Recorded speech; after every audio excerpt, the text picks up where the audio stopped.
What is up, guys? It's your boy Rick Kakis, and today we are going to be showcasing a brand new weapon that was just added into Destiny 2 within the Solstice of Heroes 2024 event, which has just gone live. And so, let's get started. Now, the weapon in question is going to be the Fortunate Star Legendary Void Combat Bow. Now, this belongs to the lightweight frame archetype, which is the faster drawing, faster shooting of the two archetypes, and generally, because of that, it is considered to be favorable by many. You want a faster shooting, faster drawing bow, and the Fortunate Star is one of them. Now, the first thing I want to go over is the origin traits, because the Fortunate Star, along with the other Solstice weapons, actually have access to an exclusive Solstice of Heroes origin trait. No other weapon in the game can get this origin trait, and it's called Dreamwork. Once per reload, assists or assisted final blows partially refill the weapon from reserves and increase reload speed for a short duration. Specifically, bows receive a faster draw time. So, right off the bat, I do want to say Dreamwork is better than it reads. You just need to shoot an enemy that an ally has been involved with, or you shoot an enemy and your ally steals your kill. That happens all the time, literally all the time. When you're playing any activity that has teammates, you are just going to passively trigger Dreamwork constantly. Now, again, specifically because we have a bow here, you're going to get the faster draw time from Dreamwork. But even if you don't like Dreamwork, funny enough, it actually has a second origin trait, which is Viced Stinger.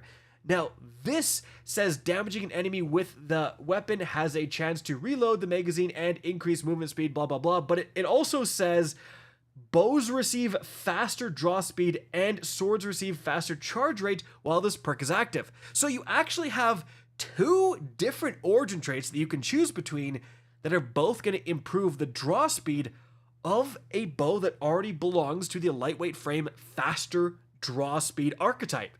That's nothing to scoff at. Right off the bat, that's actually a pretty good start. But then we get into the perks. And staying on the subject of draw speed, the Fortunate Star can actually get several perks in that first column that are going to improve it even more. And the first one is going to be Successful Warm-Up, as you can see. Each final blow increases charge/draw speed.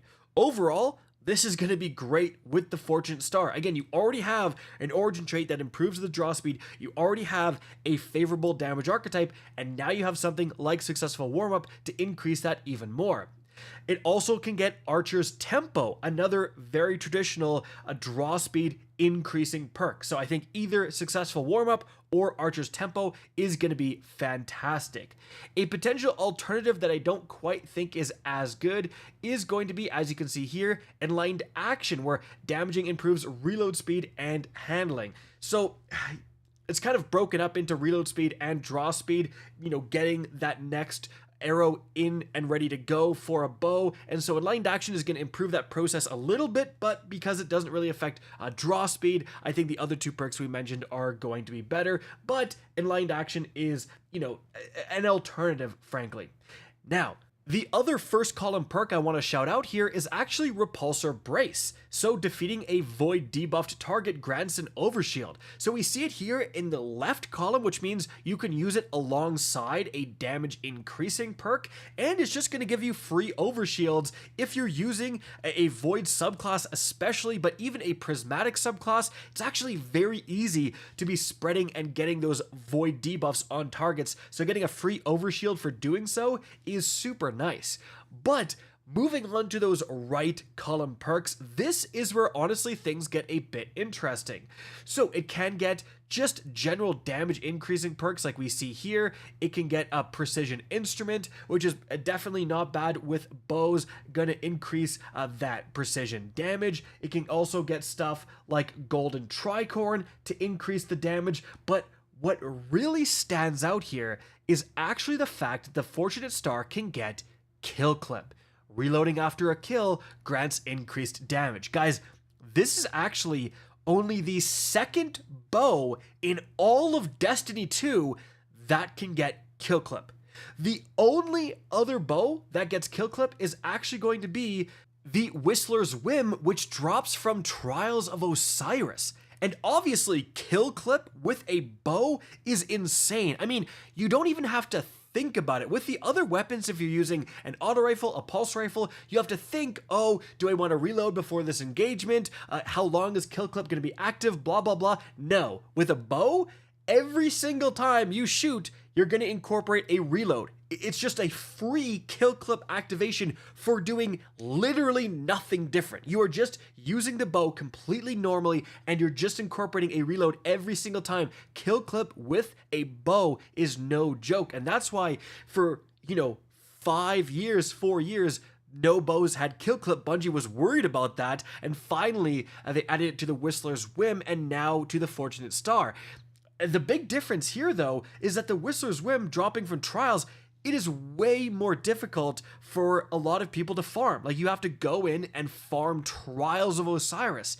Whereas the Fortunate Star, you just gotta go farm some bonfire bashes and you could get yourself a god roll. So it's kind of giving you access to a more accessible version of the Whistler's Whim. Another really big thing is the Whistler's Whim is going to be kinetic, and this is void. So if you're someone who already does use the Whistler's Whim and enjoys it, especially with the kill clip roll, and you ever thought to yourself, oh, I'd like a Whistler's Whim, but in my energy slot, well, now you can do that. And so the overall package for especially a PvP bow is kind of insane. You get kill clip, extremely rare, extremely powerful. You combine it with either successful warm-up or Archer's Tempo to reduce the draw speed. You have an origin trait that reduces the draw speed even more when you trigger it, and you can actually choose between two depending on how you want to activate it.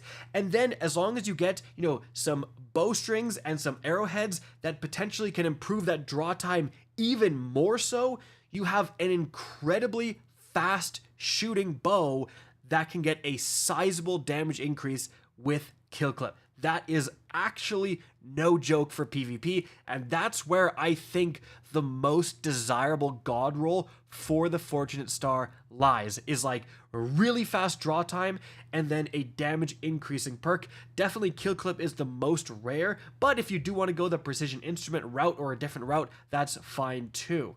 Now, the problem with the Fortunate Star is that it is really kind of the PvP role that shines, and it doesn't really have access to a lot of the better PvE roles. Like, generally, you want to have something like Explosive Head, other bows can get Dragonfly and stuff like that. Now, getting a draw time improving perk plus a damage increasing perk is fine, but it's not doing anything like other bows can't already do. You have the Arsenic Bite with Rampage plus Explosive Head. That thing's insane. And again, I don't think the Fortunate Star is quite there in terms of power level. So, if you're someone who's interested in using bows for PvP, the Fortunate Star is actually pretty desirable.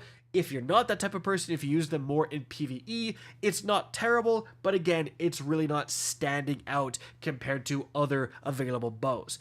And that's about it, guys. I hope you enjoyed this video and found it informative. If you did, please remember to help me out by simply rating and especially sharing this video.